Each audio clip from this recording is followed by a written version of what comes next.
প্রকৃত জ্ঞানী ব্যক্তিকে তোমরা জানো কিনা? প্রকৃত জ্ঞানী ব্যক্তি তো হলো সেই যে গুনাহের ক্ষতি সম্পর্কে ভালোভাবে জানে। কারণ গুনাহ হলো একটি নাপাক একটি জিনিস, এই গুনাহ থেকে সব সময় দুর্গন্ধ ছড়াতে থাকে। وَذَرُوا ظَاهِرَ الْإِثْمِ وَبَاطِنَهُ। ও আমার বান্দা, তুমি ভুল করেছো, অপরাধ করেছো, প্রকাশ্যে গুনাহ করেছো, অপ্রকাশ্যে গুনাহ করেছো। তুমি যেইভাবে গুনাহ করো সব গুনাহ কিন্তু আমার চোখের সামনে ভেসে যায়। কোন জিনিসই আমার কাছে লুকানো থাকে না, আমার অগোচর তুমি হতে পারবে না। তুমি ঘরের মধ্যে দরজা লাগিয়ে কাঁথার নিচে শুয়ে শুয়ে তুমি গুনাহ করতেছো, তুমি মনে করো না আমি তোমার গুনাহগুলোকে দেখতেছি না। তুমি পৃথিবীর যেই প্রান্তেই থাকো না কেন, তোমার সব কর্মগুলো আমার খাতার মধ্যে লিপিবদ্ধ হয়ে যায়। কথা বলেন ঠিক না বেঠিক?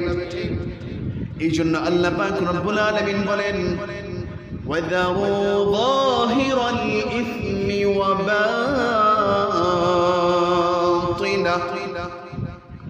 প্রকাশ্যে অপ্রকাশ্যে তুমি যেই গুনাহগুলো করেছো, যেই গুনাহগুলো তুমি করো, সেই গুনাহগুলোকে তুমি ছেড়ে দাও।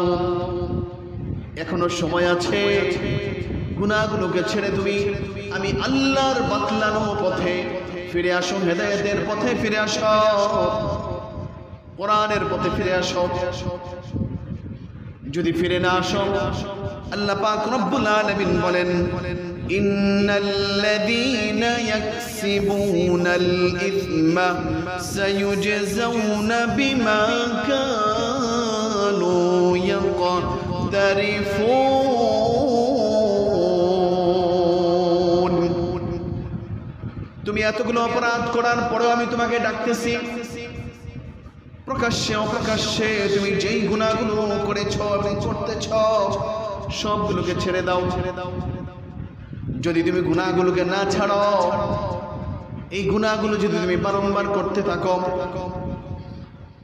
ইন্নাল্লাযীনা ইয়াকসিবুনাল ইসমা,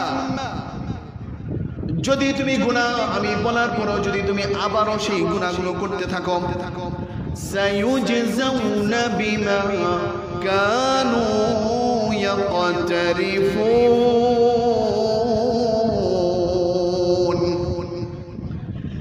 এই গুনাহের জন্য চিনে আমি তোমাকে এর প্রতিদান স্বরূপ, এর বিনিময় স্বরূপ আমি তোমার জন্য শাস্তির ব্যবস্থা করে রেখেছি।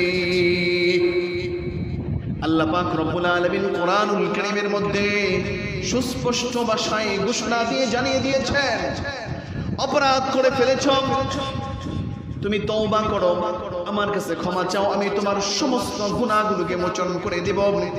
তুমি আর গুনাহ করো না। তারপরও যদি তুমি গুনাহ করো, অচিরেই তোমার জন্য আমি শাস্তির ব্যবস্থা রেখেছি। তুমি যেই গুনাহ করলা সেই গুনার জন্য আমি তোমার জন্য শাস্তির ব্যবস্থা করে রেখেছি। কার কথা এটা? আমার কথা নেই। কার কথা? কথা বলেন। আল্লাহ পাক রব্বুল আলামিন কোরআনুল কারীমের মধ্যে ঘোষণা জানিয়ে দিয়েছেন। আর গুনাহের শাস্তি শুধু জাহান্নামেই হবে এমনটি নয়।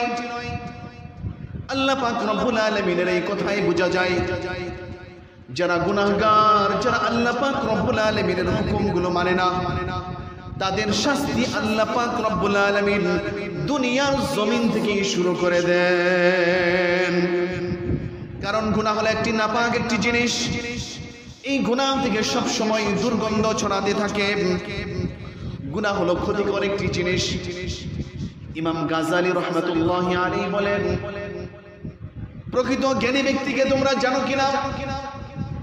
প্রকৃত জ্ঞানী ব্যক্তি তো হলো সেই যে গুনাহের ক্ষতি সম্পর্কে ভালোভাবে জানে।